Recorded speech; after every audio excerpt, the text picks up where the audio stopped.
is August 9th, 2019. I am Hannah Cross and I am interviewing Mr. Mike Landis in Newkirk, Oklahoma. I am a member of the Newkirk 4-H Go-Getters and this is for the Oklahoma Military Hall of Fame project. What motivated you to join the military? My draft number was 10. I was going. So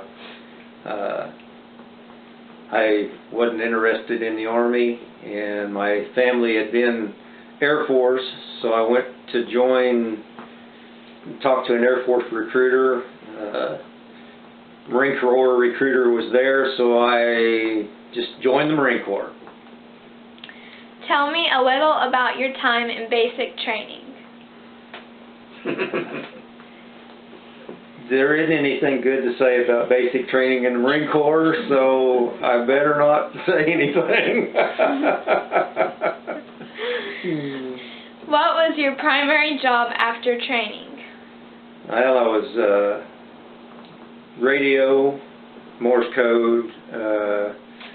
We were a special platoon called SCAMP. We did sensor control and management, which was state-of-the-art stuff back then, but they don't even do that anymore. But that was probably my main job, radio and SCAMP. Were you deployed? I was overseas in Okinawa. I was going to go to Vietnam, but they changed the orders at the last minute and sent me to Okinawa instead. And why did you go? Why did I go? Yeah, for what? Like your job, what did you do? That's where I started the SCAMP project. So spent the time over in Okinawa, and we did it on ship and went to several different countries. And what was the most demanding part about your deployment? Being away from home. Back then, I called home in that little over a year. I called home twice. I think it was at Thanksgiving and Christmas. And it was collect calls, and I didn't know it till I got home, but both calls cost Mom and Dad a couple $100 each time I called to call collect from over there. So, where did you serve the majority of time in service? Mostly over in Okinawa and in California. What rank are you most proud to have earned and why? I just got up to Lance Corporal, and we were doing some training for some other ranks, and then they were kind of requesting that you be career orientated, and I told them that I was not, so I got out as Lance Corporal. Which medals or citations are you most honored to have received and why? I just received the ribbons for marksman's firearms and the Vietnam era ribbon, and being overseas, never really received any special medals. Tell me about some of the special people you met. I met a lot of people in the Philippines and Australia. Don't remember, just met a lot of people. I don't remember any really special people. What was the best and worst military food you were served and why? The worst was the eggs. They were nasty, and I can't remember anything that was best. Tell me a funny story you experienced that could only happen in the military. Oh, I don't know if it's funny or not, but it was when we crossed the equator on the ship. They have a big celebration and it's kind of like, I don't know, it's a big deal when you cross the equator, and the people dress up. They have beauty contests. Some of the men dressed up as women had beauty contests, and there was initiations, and that's probably the biggest thing I remember about anything special was crossing the equator, and also my time in Australia, which was really interesting. How does your military experience affect your life today? Well, not only from my parents giving me the pride and honor of being United States American citizens, I also, through the Marine Corps, I'm proud that I served our military as I did, so probably just that. Have you kept in contact with anyone with whom you served?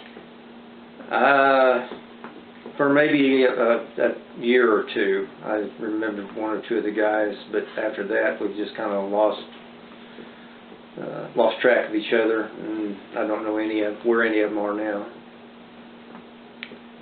Do you have any other stories you would like to share?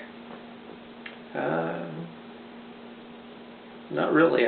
Not that I can think of. Well, thank you for letting me interview you, and thank you for your service. Thank you. I'd like to ask you a question. I'd like to hear more about Australia.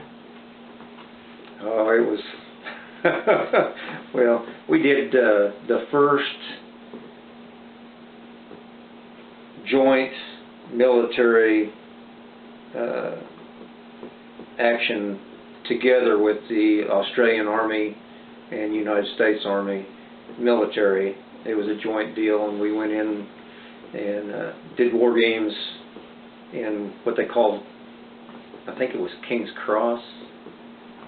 I don't remember. But we were there for about 2 weeks, and then we had shore leave for about 4 or 5 days in Sydney, Australia, and so that was, the people there were, at that time, if you were a Marine, I guess it was several times the Marines had pulled their Australian military boys out of some problems, and they treated us like we were kings. They didn't let me buy anything. They took me home with them, and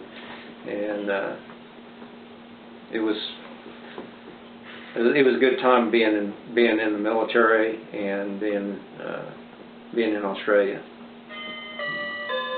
I can tell you how homesick he was, enough that he spent a whole month's pay on a Mother's Day gift for me. How long did it take you to get to Okinawa on the ship? Do you remember? Well, we flew to Okinawa. Okay. But on ship, I'm trying to remember. From Okinawa, we had to go from Okinawa, we went to the Philippines, and we were there for a while, and then I think across the equator, and then on to Australia. It was, I think we were on ship like 2.5, 3 months. So. Do you remember any details about that? Yeah, I just don't remember how long, you know. Back then we just got up and did our job every day, and so didn't think about how long it was. And what years was that? That was it. It was Okinawa in 74, 73 and 74. So you were right on the tail end of Vietnam? Right. I mean, tell us a little I went about... in 72, yeah,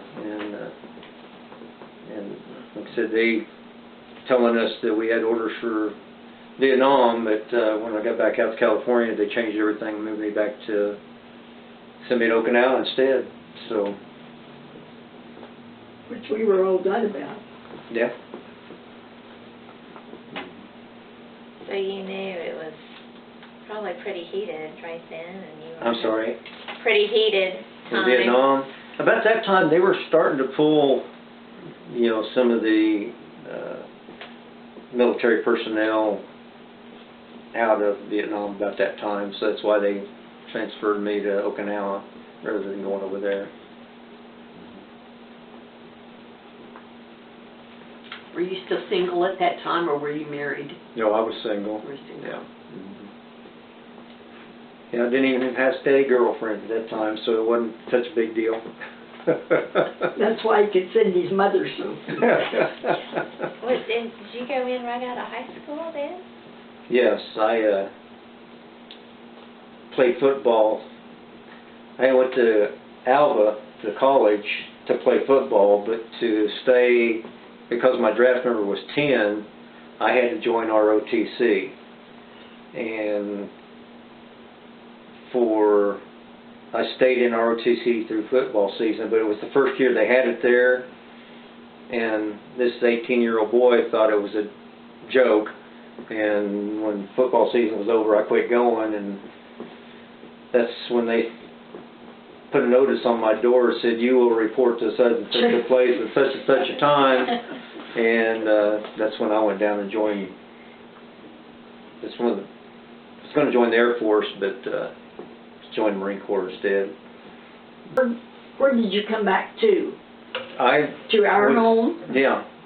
Yeah, so I can remember coming in on the plane, and then can't remember the name of the base we went to, and then I was discharged from that point, right straight back from Okinawa, and so I don't remember any problems. And when I got home, airport, or mm-hmm. did we pick you up at an airport, or how did you get all the way home? Yeah, I flew into Oklahoma City, and you picked me up at the airport after I was discharged. Yeah. Mm-hmm. So I didn't have any, never did have any problems or see any of the nasty stuff that they were doing to some of the veterans coming home, or the military personnel coming home. But I saw it on TV, but I never did have to deal with it. You know, back when I came back here to Oklahoma, you know, people in Oklahoma weren't treating people that way.